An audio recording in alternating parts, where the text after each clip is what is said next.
Coming up on Look Today, well, a local teenager will get to see the Pope in person on Friday night in New York City. We talk with Conrad Pappas. Plus, the Lake George Park Commission proposes a permanent boat inspection program, and I've got those details. And our cameras are on the scene of a national anti-abortion rally.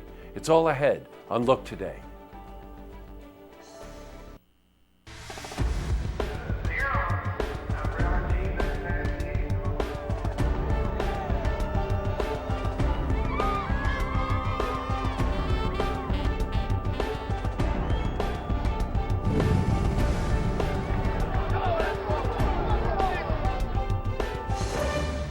Welcome everyone, I'm Jay Hood Jackson, and here's a look at what's making news today in Saratoga, Warren, and Washington counties. Well, in our lead story, Pope Francis will offer Mass on Friday night at Madison Square Garden in New York City. Now, while millions will line the streets to see the Pope, just 20,000 will get to attend the Mass. Now, tickets are not being sold and are extremely hard to get. Well, for Saratoga Springs resident Conrad Pappas, he won the lottery. Look Today talked with Conrad about getting to see the Pope. In the farthest seat away from the Pope, farthest seat away from anything, the fact that I get to be there it's again, I'm still in shock about it. Now, Conrad and his family attend the Church of St. Peter in Saratoga Springs. Now, when the priest announced that there would be a lottery, he and his family entered. Pappas learned that his name was chosen last Friday while he was in school. Now, many churches only received 1 or 2 tickets, and they were within the Archdiocese of New York City. Well, Conrad's parents, Bill and Kara, will bring Conrad to the Mass, but they will have to watch on TV, along with the millions of others expected to watch. Now this, by the way, is Pope Francis's first visit to the United States. Well, changing from news to weather, the region will continue to see warm weather throughout the rest of the week. How's the weekend shaping up? For the latest, we're going to head to our Glens Falls Weather Center for a look at your first forecast.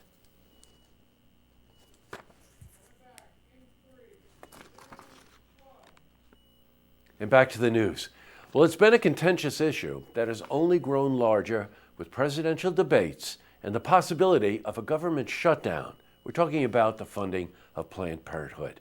Well, this week started a national campaign called the 40 Days of Life, an anti-abortion protest that is taking place all over the country. Well, protesters in Glens Falls stood outside the Planned Parenthood building on Warren Street. Now, at its peak, roughly 30 people were protesting. The campaign runs through November 1st. On Tuesday, there will be a demonstration in support of Planned Parenthood at 4 p.m. And that protest will start at the Planned Parenthood building in Glens Falls and end at Elise Stefanik's office. Stefanik, by the way, voted to defund Planned Parenthood. What are your thoughts on Planned Parenthood? This is a very contentious issue. Head to our social media pages and tell us what you think. In other news, if you could give yourself a raise, would you? Well, the answer would appear to be obvious, but it's not always that cut and dry. Well, for supervisors in Washington County, they are faced with that question. The budget calls for a 1.5% raise this year. Now, they received a 2.5% raise last year. In an election year, however, many aren't sure that receiving raises 2 years in a row will be well received by the public. On the other hand, Hebron Supervisor Brian Campbell asked, how do you get people to run if they can't afford to do the job? The 2.5% raise gives each person roughly $260 more a month, creating a yearly salary of just $17,772. Now, if the county votes against the raise, it would save them $4,000. Now, at the meeting, supervisors decided to hold off on the vote. They also did not vote on a 33% raise for county commissioners. Well, also in the news, the Lake George Park Commission will propose a permanent boat decontamination program. Lake George was the first lake on the East Coast to have mandatory inspection stations. The pilot program will end on December 1st of this year. Since starting the program, the Park Commission was able to reduce program costs by about 14%. Lake George has spent over $7 million combating invasive species. Well, the Park Commission passed a resolution at Tuesday's meeting authorizing the development of permanent regulations for the program. Once the documents are drawn up, they will be brought to the state for authorization. Then, public hearings will be held. If the program continues, projected costs would be $520,000 in 2016. If you ask me, well worth it.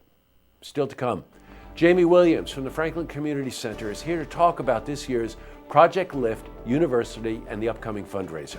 Plus, the Saratoga Chamber of Commerce Business Expo is right around the corner. And here to tell us more is VP of Member Services, Denise Romeo. But first, if you see news happening, you want to share a story idea, join us for an interview. Give us a call on the hotline. The number is 798-8000.